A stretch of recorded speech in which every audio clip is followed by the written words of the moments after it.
আসসালামু আলাইকুম প্রিয় বন্ধুরা। এশিয়ার বৃহত্তম ভাসমান পেয়ারা বাজারের উদ্দেশ্যে যেতে কিন্তু এই পেয়ারা পার্কটি পড়বে এবং যেটি অত্যন্ত নান্দনিক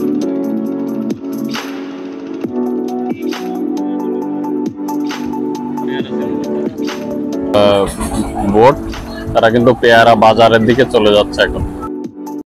তো বরিশাল শহর থেকে ৬৫ টাকা লেগুনা ভাড়া দিয়ে আপনারা কিন্তু চলে আসবেন স্বরূপকাঠি, বর্তমানে যেটা বানারীপাড়া নামক স্থানে, এবং এখান থেকে আপনারা পার্কটি ঘুরে দেখবেন।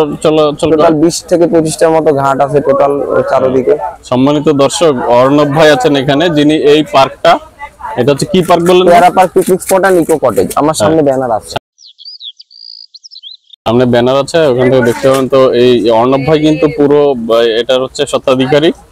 অর্ণব ভাই, এই জায়গাটায় আপনি কিভাবে শুরু করলেন? শুরুটা কিভাবে আপনার মাথায় আসলো? শুরুটা মাথায় এসে এখানে যখন প্রথম পর্যটক আসা শুরু হয়, তখন ধরেন অন্যের বাগানে ঢুকতো বা আপনার পেয়ারা আমরা ছিঁড়া ডাল ভাঙতো। জি জি। তো এইটা দেখার পর আমাদের যে কৃষক যারা আছে এদের প্রচুর ক্ষতি হইতো। তো এইটা ক্ষতি হইতো। তো এই কারণের জন্য এবার আপনি যদি একটা কোনো গাছের পেয়ারা সেরেন বা ডাল ভাঙেন, তো আইয়া তো একজন কৃষক আপনাকে গালি গালাজ করলো বা কিছু কথা কইলো, তো আপনাদের মনে হবে এলাকার মানুষজন ভালো না, একটা ব্যাড ইমপ্রেশন তৈরি হবে। এই কারণের জন্য এগুলো উন্মুক্ত করা। আপনি পড়াশোনা কোন বিষয়ে করেছেন? আমার অ্যাকচুয়ালি ইকোনমিক্স নিয়ে। ইকোনমিক্স? আমরাও ইকোনমিক্স এর লোক। আমি খুলনা ইউনিভার্সিটি ইকোনমিক্স থেকে, আমার একটা ছোট ভাইও আছে। ও ইকোনমিক্স তো একটা কাঠখোট্টা সাবজেক্ট, যে সামেশন মিউ, তারপর ডিমান্ড সাপ্লাই কার্ভ, কিন্তু আপনার আর্টটা মানে চারু এবং কারুর বিষয়টা মাথা কিভাবে আসলে? এই যে গঠনগুলো এটা ছোটবেলা দিয়ে আছে, কিছু ইনোভেটিভ কিছু নিজের মধ্যে। এটা আর যে বিদেশি পর্যটক আসে শুনছিলাম, এরকম কোনো ঘটনা? জি জি জি, আমার সাউথ কোরিয়া দিয়ে আপনার গেল দিন শুটিং করছে এখানে আইয়া। আমাদের থিমটা হইতে আছে পেয়ারা বাগানে এরা আইছে। তো আমাদের যে চাষি এরা পেয়ারা পারতে আছে, তো পারার পর দুইজন যে আছে এরা কইতেছে আমরাও পেয়ারা পারবো। আচ্ছা। এবার পারার পর এটা কি করা হবে, বিক্রি করা হবে, বাজারজাত করা হবে। তো তারা কি করছে যে আপনার এই পেয়ারা লইয়া বাগানে গেছে বিক্রি করার লিগে। আচ্ছা, মানে এদের থিম এইটা ছিল। ও ওইরকম একটা কিছু ডকুমেন্টারি ফিল্ম টাইপের। তাহলে কয় মাস ভাই চলে এটা সিজন? এটা আপনার জুন থেকে আপনার 12 মাসে এখানে লোকজন আসে, কিন্তু বেশি লোক হয় আপনার জুন থেকে আপনার অক্টোবর পর্যন্ত, নভেম্বর পর্যন্ত। আচ্ছা।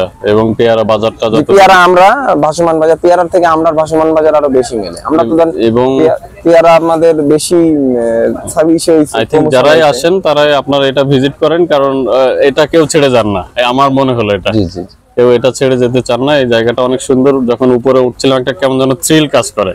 হ্যাঁ, অনেকটা যাদের হাইট নিয়ে যাদের ভয় ভীতি আছে তাদেরকে আমি বলবো একটু সতর্ক থাকবেন। এমনিতেই অনেক ভালো একটা উদ্যোগ নিয়েছেন একজন তরুণ উদ্যোক্তা, আমাদের এই বড় ভাই অর্ণব ভাই এখানে আছেন। তো ভাইয়ের জন্য অনেক শুভকামনা। অনেক প্রশ্ন করলাম, হাসি মুখে তিনি উত্তর দিলেন। Thank you. এবং আরেকটা বিষয় বলি যে উনি খুবই কর্মতৎপর। ভাইকে দেখলাম যে কোথায় একটু ফাটল হয়েছে বা কোনো একটা সমস্যা, এটা আপনি দেখলাম তদারকি করছিলেন। এইগুলো সম্পর্কে কথা বলেন। আমাদের যারা কাজ করে, ধরেন মিস্ত্রি, লেবার, আমার এখানে সবসময় থাকে এই কয় মাস। কারণ কোথায় কখন কি সমস্যা হয়, রিপেয়ারিং করতে হয়, এত মানুষজন আছে, এদের সেফটিটাও তো আমাদের লক্ষ্য রাখতে হয়। সেফটির বিষয়টা এইজন্য আমরা সার্বক্ষণিক এখানে থাকি। আর ধরেন আমার যে মাল মেটেরিয়ালস এইও আমার अवेलेबल এখানে থাকে, কোন জিনিসটা কখন পাল্টাইতে। ও আচ্ছা আচ্ছা, এই আপনার ওয়ার্কশপ টাইপের এরকম আছে এখানে ছোট। আচ্ছা আচ্ছা, থ্যাংক ইউ ভাই, আপনাকে অনেক ধন্যবাদ। আসসালামু আলাইকুম। ওয়েলকাম আসসালাম।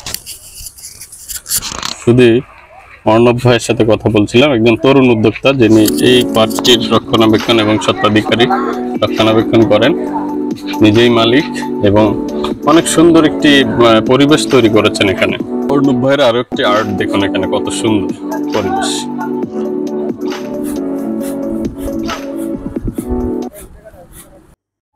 আর এই যে ঝুম বৃষ্টির মধ্যে কিন্তু আমরা এই পর্যটন স্পটটি ঘুরে দেখি, আর অনেক সুন্দর পরিবেশ চারদিকে, এবং অনেক পর্যটক কিন্তু এখানে আসছিলেন দূর দূরান্ত থেকে, বাংলাদেশের বিভিন্ন প্রান্ত থেকে। এবং এটি কিন্তু অনেক উঁচু, অন্ততপক্ষে 60-70 মিটার উঁচু ভূমি থেকে, এবং নিচে ওই যে সুন্দর নদীটি দেখা যাচ্ছে।